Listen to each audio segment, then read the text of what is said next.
Hi guys. So the last video was all about ATP and how it's an adequate currency for energy, how it's easy to store that negative 7.3 kilocalories in the form of that bond between phosphate number 3 and phosphate number 2. This next series of videos, we're looking at about 3 of them, is going to be all about how you actually go about making ATP and getting that energy into that stored form. So let's step through it. Right, so at the end of all of this, or during all of this, you have to remember that the point of cellular respiration is to make ATP. So you know that energy is stored in organic molecules, specifically carbohydrates and fats being the best, and then proteins. Now, organisms that eat other things for food, that don't generate their own food, are heterotrophs. That's where we get our initial food source from. It comes from the food we eat, these organic molecules. And we're going to take that food into our bodies and digest them so that we can have materials to use to make other things, and we can use them as fuel for actual energy. Now, energy making and storage is a long and controlled series of steps that are all enzyme controlled. All right, so at the end of the day, we must eat food so that we can have fuel to utilize. So glucose is the model that we use for energy storage, but be aware that this is how everything works when it comes to utilizing organic molecules for food. So pretty much we catabolize glucose to produce ATP. Now, catabolism or catabolic reactions are reactions in which you break things down to make something else, or to generate energy so that you can use to make something else. So when we take glucose and we break it down, we're using what we get to make ATP. The final result is going to be ATP. So that's what this is what that reaction is going to look like. So it's going to be glucose. Glucose is going to be burnt up using oxygen. We're going to release energy, water, and some carbon dioxide. All right, and then we also get some heat that we make. That's going to be released into the atmosphere. So combustion is all about taking heat energy, or making heat energy, by burning fuels. And respiration is about making ATP and a little bit of heat by burning fuels, but it happens in small steps. So one way of thinking of it is kind of like we're combusting glucose, but the difference is we are controlling and slowing down the process so that we get a better result at the end. Alright, so how do we harvest energy from fuels? Well, we take big molecules, we break them up into smaller molecules. We do that by breaking bonds, and when we break bonds, we move electrons from one molecule to another. Don't forget that electrons form because of bonds. Now, as those electrons move, they carry energy with them. That energy is stored in another bond, and it's released as heat or it's harvested to make ATP. So when we break that bond, one of 3 things is going to happen. The energy held in that bond is either going to be used to make ATP, is going to be released in the form of heat, or is used to create another bond somewhere else. All right, so breaking a bond releases electrons. Electrons are carrying energy with them. Once that energy is released, or those electrons are released, one of 3 things happens. It's either stored, it's released as heat, or it's used to make ATP. So how do we move them? Well, electrons are moving constantly in living systems, but they don't move by themselves.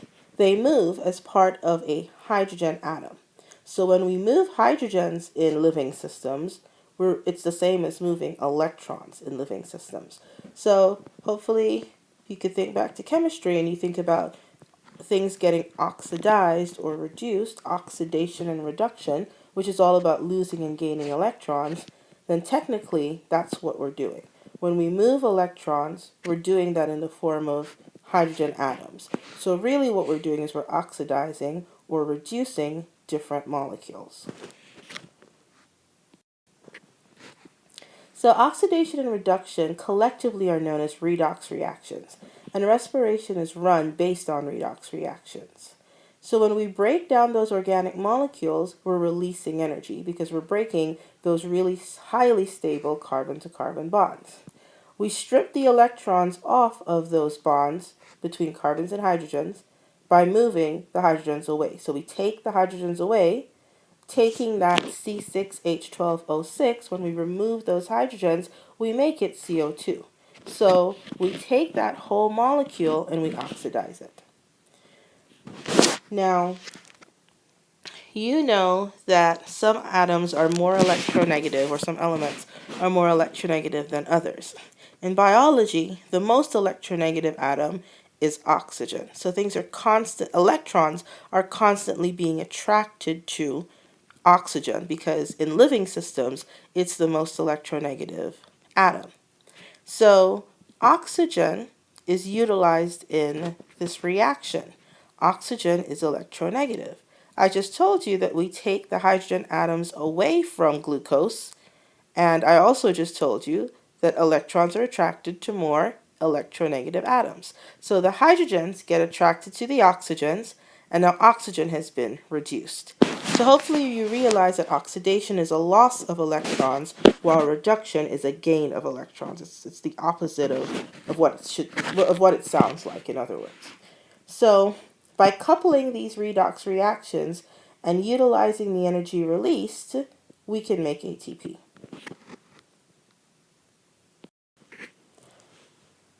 Alright, so just to go over it again, oxidation is all about adding oxygens and taking away hydrogens.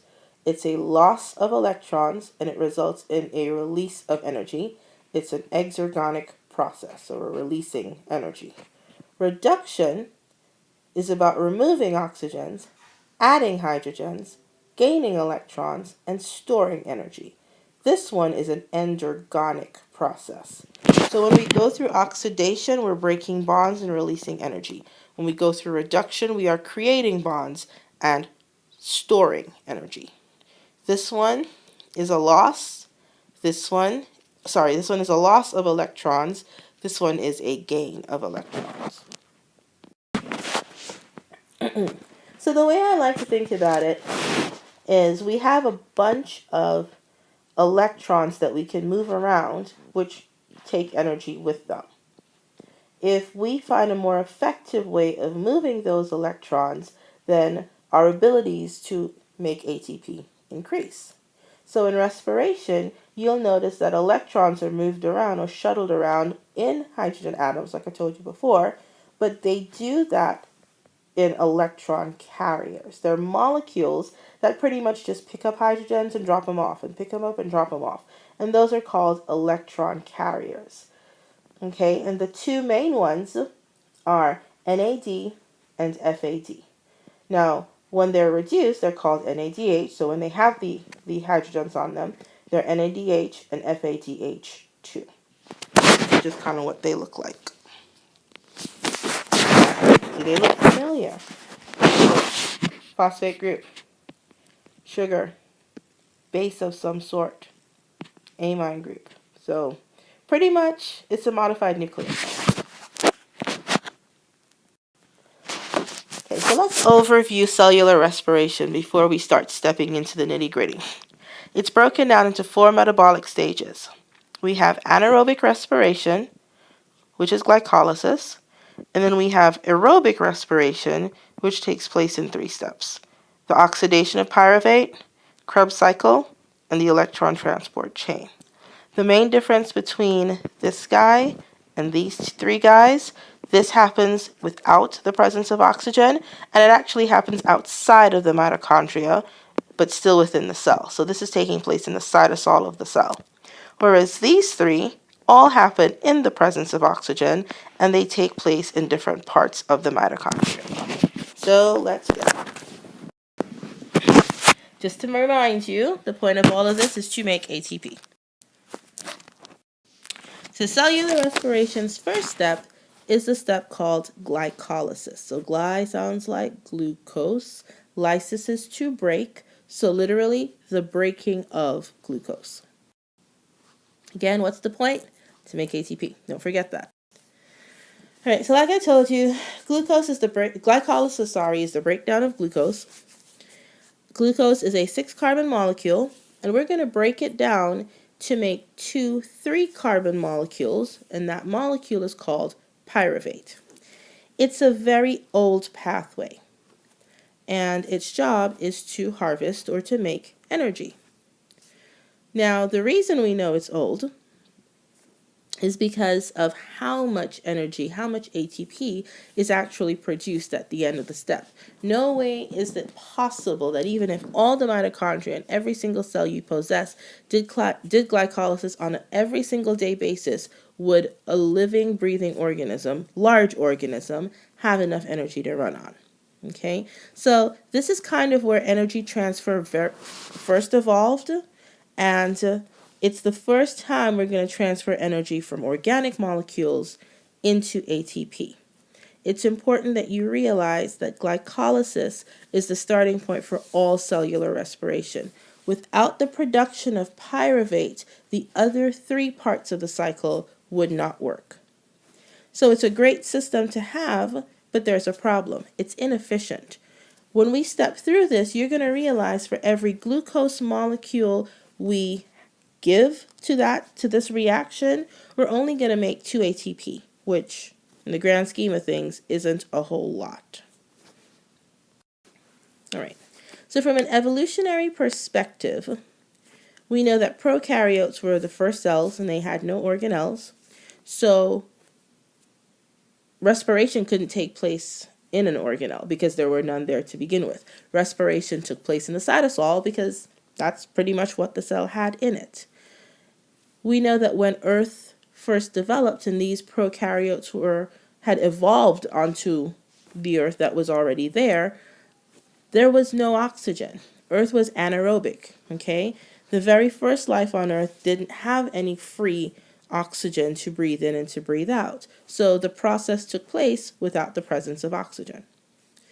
Then the other thing we know is that energy had to be captured from organic molecules, but it had to be done in the absence of oxygen. So there's nothing to burn the glucose yet because there was no oxygen. So pretty much prokaryotes that evolved glycolysis are the ancestors of all modern life. They were the first living things that figured out how to harvest energy from organic material without any free oxygen available. It's important to know that all living cells still utilize glycolysis. It is the very first step, the starting point of cellular respiration. Without glycolysis, there'd be no respiration, no cellular respiration whatsoever. So for that reason, the enzymes of glycolysis are well conserved. You see them on every living thing. And this is just another link in that chain that shows that evolutionarily, life all stems from, they're all life is not really related, but you know what I mean. There's so much similarities on such a basic level, it kind of just proves evolution all over again. All right, so here's a quick overview. Glycolysis is a series of 10 steps. In those 10 steps, we're going to take glucose, which is a 6-carbon molecule, and convert it into 2 molecules of pyruvate, which are 3 carbons each. The entire process ultimately produces ultimately produces 2 molecules of an electron carrier in the form of NADH and 4 molecules of ATP. The process utilizes 2 of those molecules of ATP. So we need 2 of them to even make pyruvate. So the net yield is going to be 2 ATP and 2 NADH. All right, so that's the overview. Now let's step through it. So we can take glycolysis and break it up into 2 main sections, what we call energy investment or energy priming and energy payoff. The energy investment phase is going to be this very top section. It's in this part that we actually are going to need to utilize 2 molecules of ATP. So right here, we are investing some ATP. Think of the ATP as a match. Before you can start a fire, you need a fire source. You need to start, you need like a spark. So ATP in this scenario is the spark that starts burning your materials that you have. So this is what we call our energy priming step or our energy investment step. Of course, this section is going to be endergonic. The second section is what we call the energy payoff. It is exergonic. We're going to get a little bit of ATP back and a little bit of NADH. Now we do get 4 molecules, but because we utilized 2 molecules here, we have to pay those back. So overall, all we yield is 2 molecules of ATP, 2 molecules of NADH, and 2 molecules of pyruvate. This NADH is important, though. I know we don't make a whole lot, but it's highly important for later steps in cellular respiration. So think of it as your body starting to save up its pennies to cash it in when it really counts. It's like money in the bank. All right. So like I said, the first half of glycolysis is the first 5 reactions. It's what we call glucose priming. And all we're doing is we're getting glucose ready to split. Now, you'll be happy to know that I am not expecting you to memorize all of these names or all of these enzymes specifically. When you get to college, you will have to, however. But I do need you to realize that we're phosphorylating glucose and that we're rearranging its structure and that we're splitting it. We're breaking it because it's become destabilized. To do all of this, we need to use ATP twice. The second half of glycolysis, so the next 5 steps in the process, is our energy harvest. This is where we're going to make some NADH, and we make 2 molecules of that. And this is also where we're going to produce some ATP. Now, the reason it splits off like this is because you literally have 2 different molecules that can kind of do the same thing.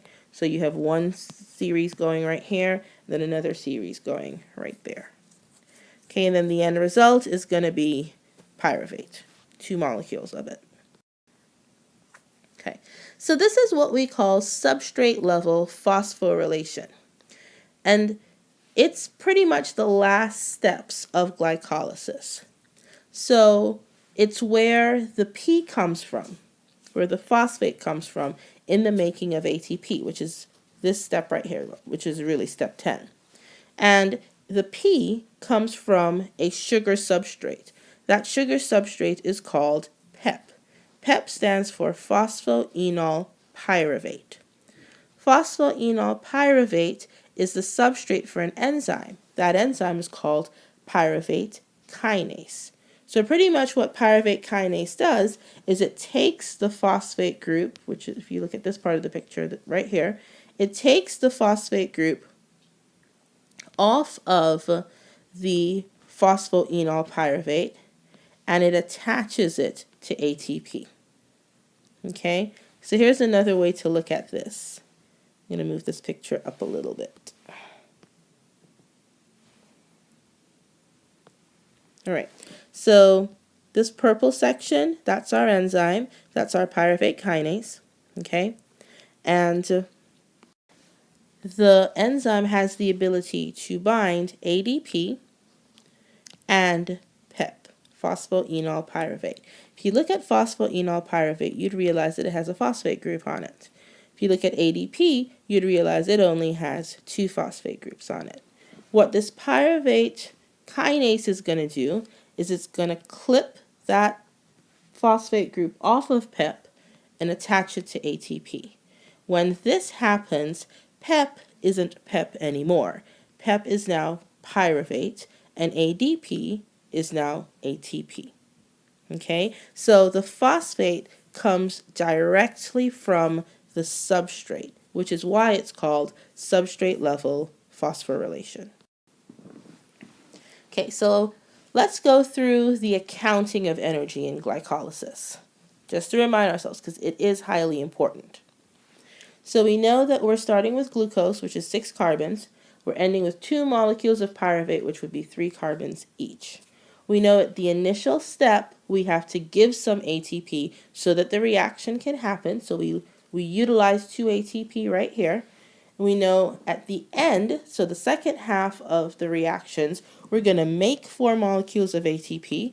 And we're also going to make 2 molecules, of NADH.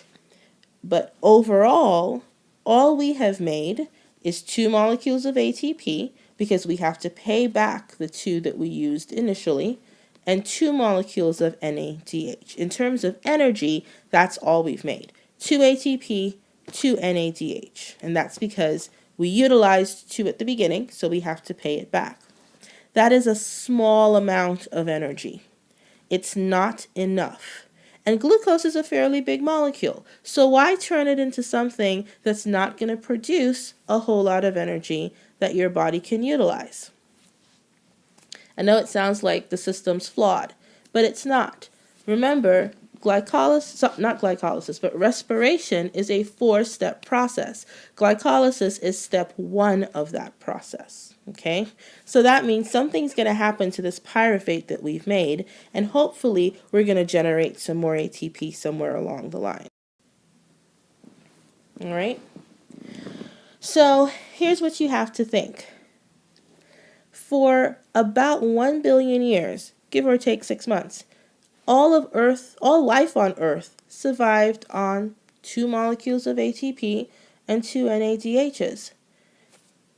I know it doesn't sound like a lot, but you have to remember life was really teeny tiny, so you didn't need a lot of energy to begin with.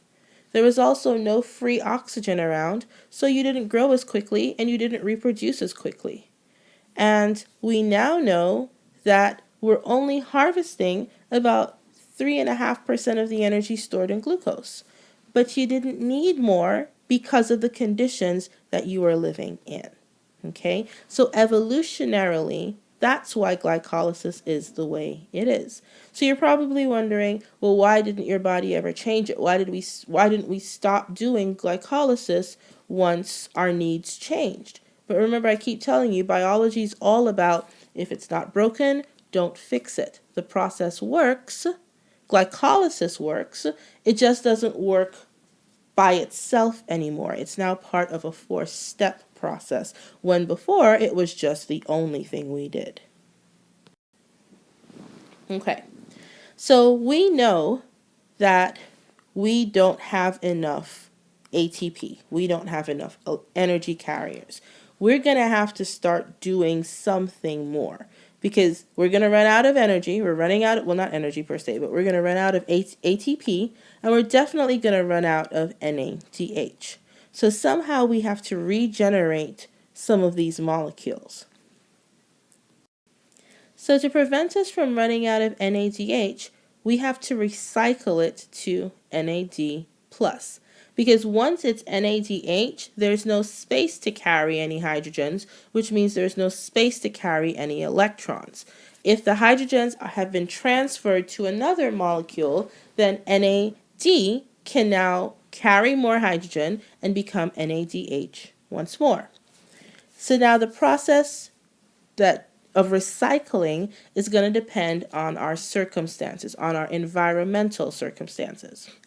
If oxygen is present and we can do aerobic respiration, NADH can be recycled, and we're going to use a molecule called acetylcholine A to help us do that.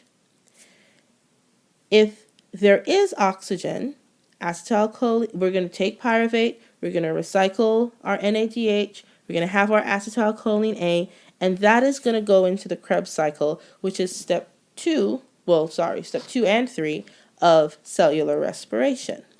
But if there is no oxygen, then we can't do the next series of steps of cellular respiration. Instead, we have to do anaerobic respiration, which is also known as fermentation. The same process that we use to make alcohol, for example. So therein lies a problem, because without oxygen, we can't recycle NADH. Do you see how it's different for this diagram versus this diagram? Here, we're going to use that oxygen and water to help us recycle our NAD and our NADH. But over here, because there is no oxygen, we can't pass on those hydrogen molecules to anything. So Once we lose the hydrogens the first time, there's no way to bring them back, okay? So with no oxygen, there's no recycling of your electron acceptor. Instead, we go to what we call a dead end process. One of them is lactic acid fermentation, which is what your muscles do when it's running out of actual oxygen. So if you've ever run a race and you feel that burn in your muscles, it's because of the buildup of lactic acid, because your muscles were doing lactic acid fermentation. They were making ATP without the presence of oxygen. The other choice is to make alcohol, pretty much. And in the making of alcohol, we're going to make some carbon dioxide in the process. So this one is alcohol fermentation. It's the basis on which we make beers and rum and vodka and whatever else. All right, so let's step through it.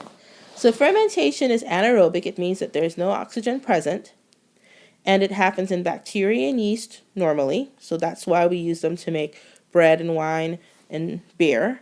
And it can happen in animals, like for example, when we're running for a long period of time, or we're doing some kind of physical activity for a long period of time, and some types of fungi.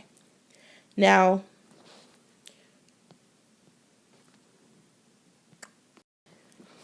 alcohol fermentation, which also can happen in bacteria and yeast, is what we call a dead end process. So we've made our pyruvate. We're going to go ahead and move some electrons using our NADH, and the end result is going to be ethanol and carbon dioxide. But ethanol is fairly poisonous, so once we get to about 12% ethanol, it kills off anything that's living, and we can't reverse the reaction. So this process is dead end. Lactic acid fermentation, on the other hand, is reversible. And that's why our bodies can do it. So if there is no oxygen present, we're still going to go through lactic acid fermentation. We have our pyruvate, which is going to become lactic acid. Lactic acid is a 3-carbon molecule, just like pyruvate is a 3-carbon molecule. If oxygen is ever available, the lactic acid, also known as lactate, can be converted back into pyruvate, and that happens in the liver. But in alcohol fermentation, we don't have that option, because ethanol is only 2 carbons, and carbon dioxide is 1 carbon, and the carbon dioxide leaves, and you can't remake the ethanol into pyruvate. So this one isn't a dead end, but the ethanol fermentation is. So what does this tell us? It tells us that pyruvate is a branching point. It's an either-or situation. If there is no oxygen, then your body goes into doing fermentation, anaerobic respiration. If the end result is lactate, that's not as big a deal, because your body, through your liver, can reconvert that lactate back into pyruvate if oxygen ever becomes present. If oxygen is present, then pyruvate is going to go into the mitochondria, and we're going to go ahead and do Krebs cycle and the other steps within aerobic cellular respiration. All right, so what's the point? The point is to make ATP. In this video, pretty much all we talked about was glycolysis. The fact that it doesn't produce a lot of ATP, it only produces 2. It also only produces 2 molecules of the electron carrier NADH. It's still a very vital and important step. Glycolysis happens in the cytosol. It happens without the presence of oxygen, and we take our glucose molecule and we make it into pyruvate. Pyruvate can do one of 2 things. It can either be used in anaerobic respiration or fermentation if there is no oxygen present, or it can be used as pyruvate and sent to the mitochondria to do the other steps in cellular respiration. So look out for the next video. The next one's going to be about the next step of cellular respiration. All right, so story's not over. We're barely getting our toes wet. I'll see you guys next week.